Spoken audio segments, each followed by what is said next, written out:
we have two balloons here. In both balloons, I have filled some air and some water. The air has been filled to inflate them, and the water has been filled to make them heavier so that they do not get blown away by the air. And we have kept both balloons at a distance of about 10 centimeters. What I will do in this experiment is that I will blow the air between both the balloons. So when I will blow the air between both the balloons, we will see that both balloons will come near together each other. Let us try this. So I have kept both the balloons at a distance. Now I will make them at the rest. Let us wait for wind to stop.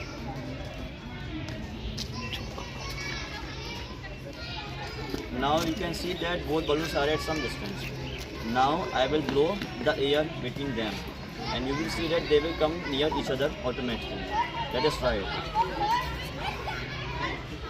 Let us do that once again. They are at a distance. You can see that whenever I try to blow the air between both balloons are coming near each other. The reason for that is that whenever I blow the air between them, the air pressure between both the balloons drops. The air pressure around these balloons is at the same level. So when there is lack of air pressure between them, the air around the balloons push them together.